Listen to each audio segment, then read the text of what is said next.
In the past 2 weeks, the number of cases of COVID-19 outside China has increased 13-fold. Thousands more are fighting for their lives in hospitals. We have therefore made the assessment that COVID-19 can be characterized as a pandemic. Eu sou Ronaldo Lemos e essa é a nova temporada do Expresso Futuro. A gente está vivendo um momento de transformações profundas. We're not going to forget what happened here. That's an absolute total worst case scenario. Nous sommes en guerre. Die schwerste Krise ist, der die Europäische Union ausgesetzt war in ihrer Geschichte. Recomendar a suspensão de eventos musicais, esportivos ou de qualquer natureza, aulas. Gradualizar a suspensão das aulas. A gente vai falar remotamente com cientistas, artistas, filósofos e todo mundo que pode nos ajudar a entender o mundo que nos espera e transformações na economia, na educação, no trabalho e muito mais. Vem comigo!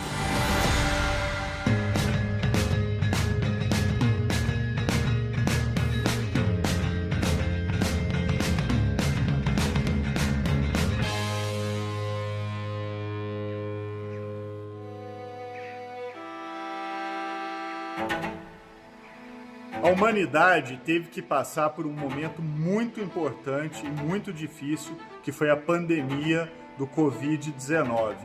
Nesse momento, foi quase que uma revelação.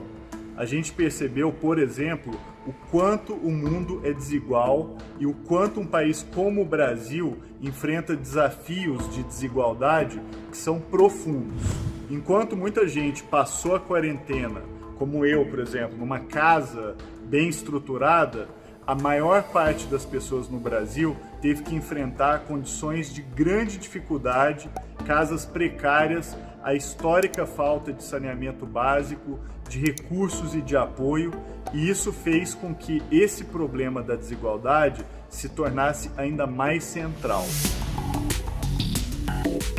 No mundo que nos espera, não é possível mais viver com tanta desigualdade. E é sobre isso que a gente vai falar nesse primeiro episódio da nova temporada do Expresso Futuro, para saber, inclusive, como a tecnologia pode ser utilizada para melhorar essas situações tão difíceis que a pandemia só fez aflorar cada vez mais. Professor Sachs, Brazil is one of the most unequal countries in the world.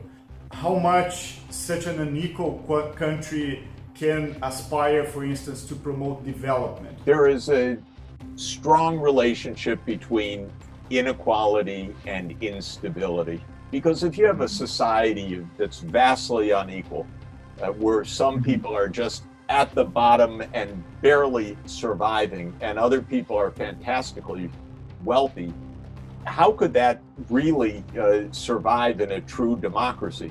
This is why you have instability. The United States has hundreds of cities in protest right now because there's bigotry, racism, and instability that is a part of the scene.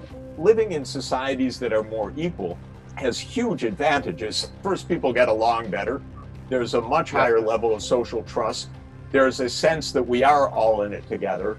And there isn't this strong head-on clash of classes or interest groups the way there is in divided societies.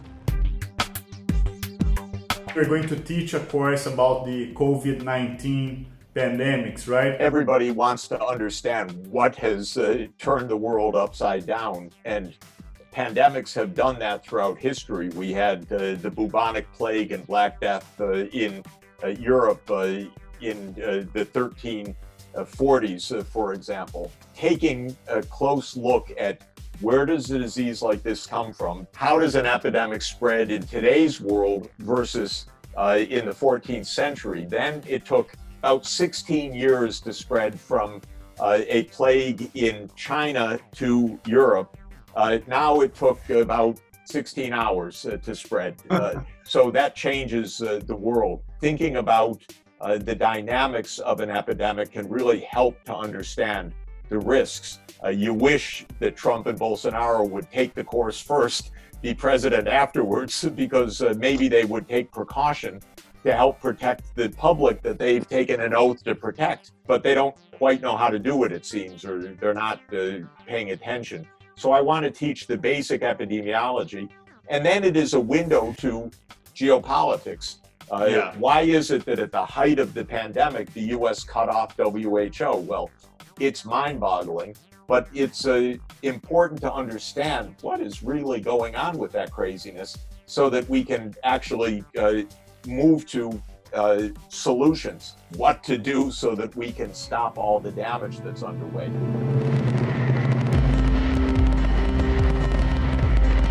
Na virada de 2019 para 2020, não havia um economista sequer no mundo capaz de prever o tamanho da crise econômica que a pandemia do Covid-19 traria para o nosso planeta. Será que os modelos que os economistas estão utilizando são suficientes para a gente desenhar cenários? Ou será que a gente está precisando de um pouquinho mais de imaginação ou talvez até de criatividade para conseguir enxergar o quanto o nosso mundo se tornou imprevisível? É sobre isso que eu vou conversar com a economista Laura Carvalho e pensar um pouquinho em qual é o papel que economistas podem desempenhar no mundo em crise. Uma frase antiga do Galbraith, que é: as previsões dos economistas elas só servem para dar mais credibilidade para os meteorologistas. E agora essa frase foi um pouco atualizada e alguém falou: as previsões dos economistas elas só servem para dar credibilidade para os epidemiologistas, né? Que também fazem modelos, que é ainda mais grave, né? Os modelos não previram a crise de 2008, que foi uma crise que começou no setor financeiro, né? Então, acho que isso ensina um pouco a gente também a ter muito ceticismo com esse trabalho das projeções, porque muitas vezes os economistas trabalham com modelos de um mundo que é um mundo ideal e não o nosso.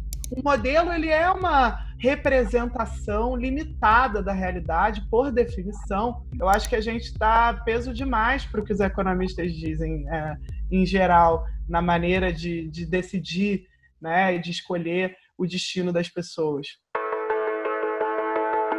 O Brasil, gente, é um dos países mais desiguais do mundo.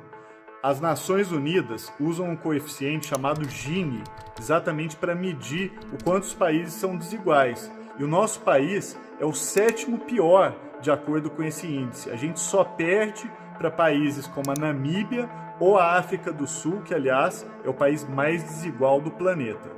E nos últimos anos, a gente vinha indo de mal a pior. A gente estava piorando nesse coeficiente de desigualdade. E com a pandemia do Covid-19, infelizmente, essa situação só tende a piorar. A gente fala que a desigualdade no Brasil é multidimensional e a gente está vendo várias dessas dimensões muito claramente na pandemia que vão para além da própria renda, né?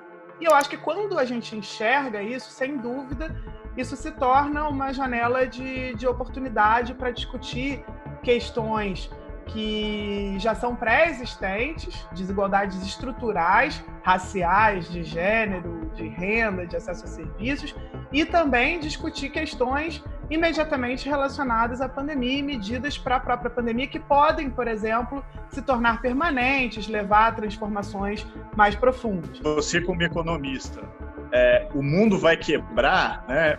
Pelo menos o Brasil vai quebrar? Então, essa é uma ótima pergunta, Ronaldo. Na verdade, de um lado, essa pandemia ela deixa mais desigualdades ainda do que a gente já tinha, mas ela também deixa mais dívida pública, né? Dado os esforços que estão sendo feitos para enfrentamento da pandemia, que são necessários e urgentes. Eu acho que ela também deixa uma economia ainda mais frágil do que a gente estava. O Brasil também era um país que vinha de um período muito ruim já para a economia, né? Vínhamos de um longo período do que eu chamo de uma estagnação desigualitária. Ela é ainda perda de renda para os de baixo e o ganho, que é pouco, se concentra no meio e no topo da pirâmide. Então, se a gente pensar no impacto desse choque, ele pega pessoas com uma situação de fragilidade muito maior. O risco de entrar numa espiral de pobreza da qual é difícil sair, é muito maior no nosso caso, para além de uma taxa de desemprego que tende a ser muito maior como resultado dessa crise. A dívida pública maior, será que ela vai fazer com que o Estado escolha uma via que é de mais cortes de gastos, de serviços, etc., para lidar com os custos dessa crise? Porque isso até poderia prejudicar ainda mais, vamos dizer, a recuperação da renda dos mais vulneráveis. A outra opção seria ir para um caminho, por exemplo, de tributar altas rendas, tributar altos patrimônios, né? Tentar aumentar impostos para aqueles que pagam mais, que seria uma maneira de distribuir melhor esses custos.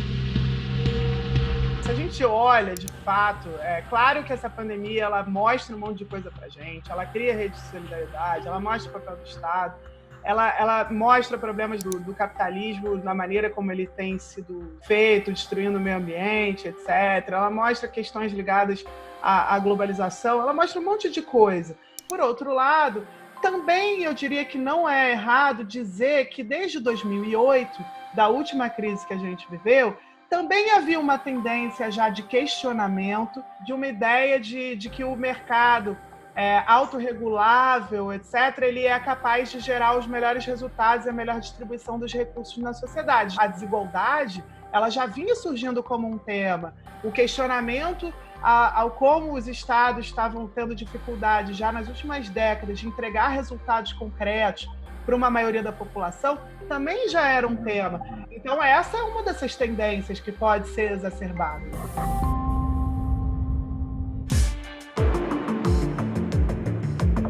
O problema da desigualdade no Brasil é tão grande que 1 de cada 3 brasileiros adultos não tem conta bancária.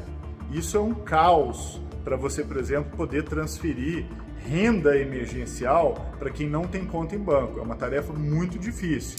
E não adianta fazer aplicativo, não adianta pedir para as pessoas se aglomerarem nas agências da Caixa Econômica Federal, porque isso só piora a situação emergencial. Isso é muito triste, porque outros países em desenvolvimento, como é o caso da Índia e da China, nos últimos 5 anos fizeram um movimento maciço de bancarização. Só para ter uma ideia, 10 anos atrás, a Índia tinha pouco mais de 20% da sua população adulta com conta bancária. Em 2018, esse número passou a ser de mais de 70%. O Brasil, gente, ficou para trás.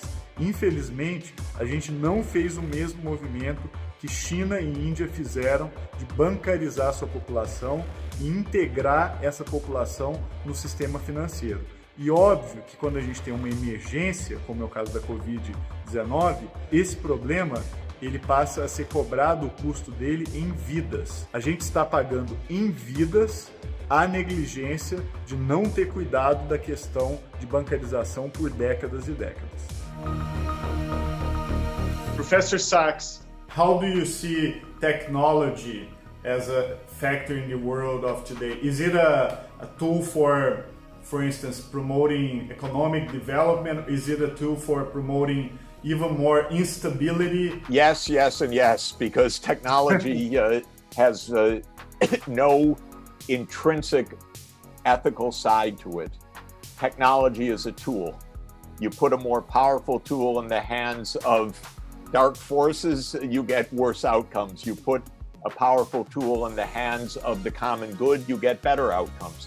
So the digital economy could be an economy where there is now universal access to telemedicine, universal access to lifelong learning, universal access to online banking, universal access to e-governance, universal access to more participation online, to voting online, and other things that can make citizenship stronger. Or the same technologies are the technologies of cyber warfare, surveillance, spying, fake news, increased inequality, automation of jobs that leave a lot of people behind. In other words, the same technology, 2 completely different stories. And when it comes to technology in general, I'm a technophile.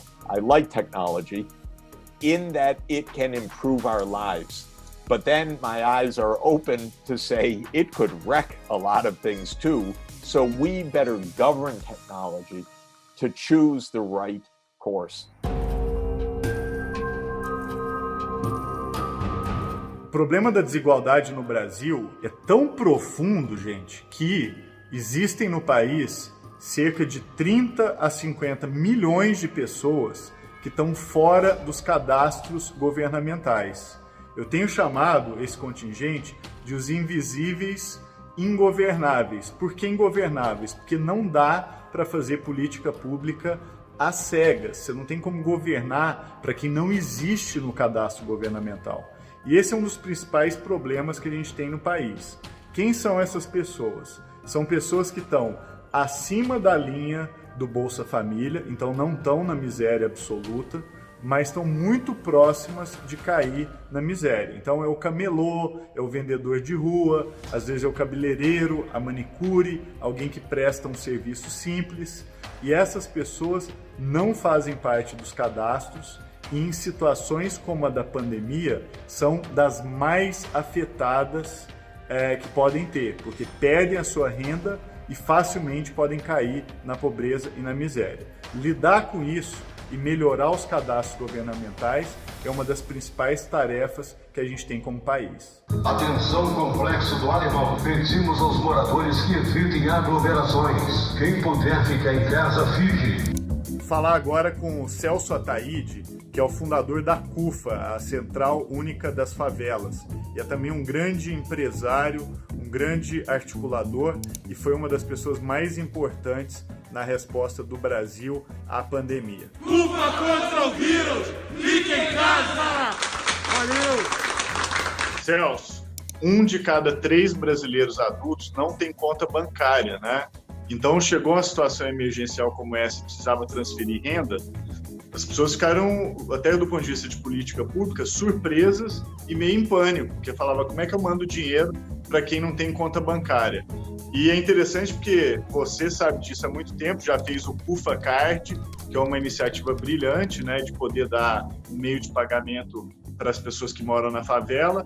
E um dos jeitos que você está fazendo esse processo de canalização, né, e de assistência emergencial é usando o PicPay, né, que é um meio de pagamento digital. Os meus negócios, todos eles pararam, né? Porque eu trabalho basicamente em favela, os meus negócios são em favela. Por exemplo, uma das coisas que eu faço são 376 agências de viagens. E outros negócios também. Na medida em que não tem renda mais na favela, as coisas das favelas pararam, porque o ecossistema ele parou. O que acabou acontecendo? A gente pegou um pouco da nossa experiência em distribuição e coloquei isso a serviço das empresas e dos empreendedores que queriam fazer doações. E começamos então a fazer mobilização de alimentos para as favelas. 92% das mães terão dificuldades para comprar comida após um mês sem renda. Precisamos mais do que nunca exercer a solidariedade e a empatia. As mães da favela precisam da nossa ajuda. A gente faz os cadastros das mães com reconhecimento digital, com segurança, em que só ela pode receber aquele valor e ninguém pode receber por ela. Então ela recebe pelo PicPay ou recebe pelo Vale Refeição, quando ela não tem eventualmente o telefone, ou recebe pela Vale Alimentação, um cartão também digital, que ela vai lá e faz a compra. E a gente focava nas mães. E por que as mães? Porque são elas quem sofrem as maiores consequências da tragédia. 37% das mães trabalhavam, estão sem renda nenhuma. Hoje, quem cuida dos idosos nas favelas são as mães, e cuida das crianças que estão fora da escola, comendo em casa. Aumentou a necessidade de ter mais alimentos, quando ela não tem mais receita nenhuma, zero. E passamos a levar para as mães alimento, uma vez que focou na mãe, está falando na família. Quando a gente percebeu que a gente levava feijão, arroz, e ela dizia: olha, Celso, a gente está muito feliz, mas a gente não tem gás para poder cozinhar o arroz que você está dando. É bacana a gente levar o alimento, é importante nesse momento, porém, a gente está tirando dela uma coisa que também é fundamental, que é a independência, que é a autonomia. É você que precisa definir se você está precisando, nesse momento, de remédio, de gás, de absorvente ou de pasta de dente. Então, essa gestão que tem que fazer é você. A gente, então, começou a fazer uma transferência de renda. Então, montamos o Mães Digital e Mães Física. Mães da favela digital e Mães da favela física. Outra medida que está sendo bastante discutida é a criação de uma renda básica universal. O que é isso? É você ter um dinheiro que é pago para você pelo Estado desde o dia que você nasce até o dia em que você morre, independente, inclusive, de você trabalhar ou não. Essa renda seria uma espécie de uma participação nos resultados do país em que você mora. É como se você pensasse que o país que você mora é uma grande empresa e ele pagaria dividendos dessa empresa para todos os habitantes daquele lugar. O caso da renda básica emergencial, é claro que ele vem como uma resposta à pandemia, como uma necessidade imediata para que as pessoas conseguissem preservar o mínimo da sua renda, né, sobreviver basicamente, e manter o isolamento ao mesmo tempo, né, se livrando dessa falsa dicotomia entre preservar vidas e preservar a situação econômica, que a gente sabe que não vale, ainda mais no Brasil, considerando que aqueles que são mais vulneráveis à morte econômica são também os mais vulneráveis à morte física, né? Essa medida ela também ataca um problema anterior. A gente vinha de uma transformação no mercado de trabalho, no mundo, não só no Brasil, né, com cada vez relações trabalhistas mais fluidas, né, em que as pessoas têm menos segurança, menos colchão, essa uberização das relações de trabalho é algo bastante presente em vários setores, não só o próprio setor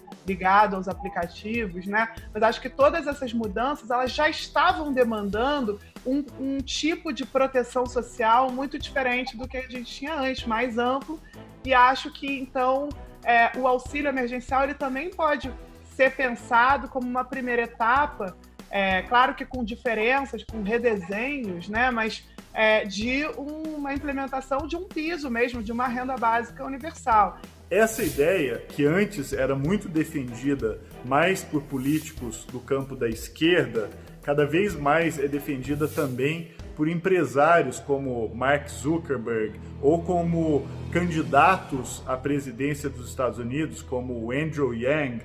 Então é uma ideia que deixa de ser uma ideia só de protecionismo, mas uma ideia de compartilhar os rendimentos econômicos do país e dar uma rede de segurança para que as pessoas possam, inclusive, tomar mais risco. Se você tem uma renda básica garantida todos os meses, você está muito mais livre para tomar riscos, para empreender, para se arriscar e para inovar. A transferência de renda é uma obrigação, uma vez que nós, enquanto sociedade, estamos dizendo para as pessoas não irem trabalhar, se resguardarem. Uma parte da sociedade pode fazer isso. Outra parte da sociedade, ela vivia no limite e sobrevivendo do que ela tinha naquela semana. Na próxima semana ela não tem mais. E se você não resolver isso, você vai ter uma tragédia, porque ninguém vai morrer de fome com o supermercado cheio na prateleira. Isso não existe. Você não vai convencer ninguém a beber, a morrer de sede do lado de uma caixa d'água com o argumento de que é imoral você pegar água dos outros. E não está em jogo aqui a moral, o que está em jogo é a sobrevivência. E nós nunca experimentamos isso. Nunca. A maior crise que uma sociedade pode ter é a crise de perspectiva.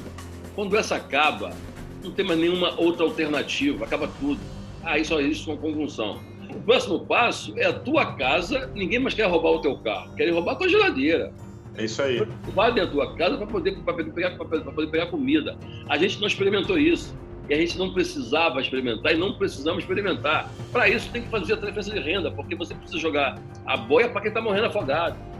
Para mim, na verdade, as empresas elas têm muita dificuldade em entender a importância de você viabilizar o recurso para as pessoas nesse momento. Quando você me dá 10 milhões de cestas básicas, eu ultrapasso alguns degraus e acabo com o ecossistema. Se ele me desse aquele valor em dinheiro, eu ia dar o dinheiro para aquelas pessoas, elas iam comprar no supermercado, no mercadinho local, eles iam ter que reabastecer nos mesmos atacadistas e aquilo que era 100% de doação virou 30%, 40% no máximo, porque você botou o dinheiro e esse dinheiro voltou para você. Hoje, o mercadinho não está comprando nada com você. Você está botando alimento o tempo todo e o mercadinho está quebrado, está aguardando acabar a pandemia.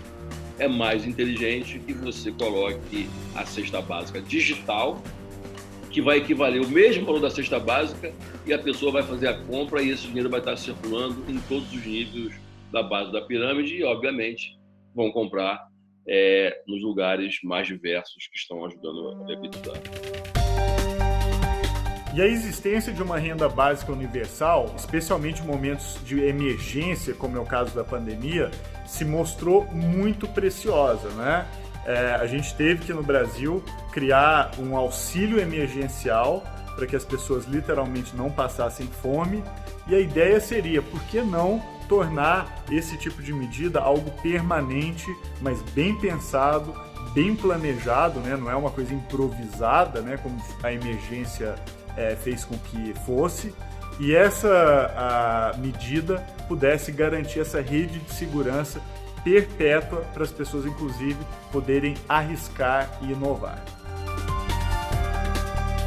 Você acha que tem alguma chance da gente sair melhor desse momento horroroso que a gente está vivendo do que a gente entrou? Esse é um grande desafio, porque uma sociedade justa não é aquela que todo mundo vai ser o Silvio Santos. É aquela que aqueles que vendem o carnê não precisam ser infelizes por conta disso. A gente não está aqui para poder passar mensagem de raiva e também não ser esperançoso de forma ingênua.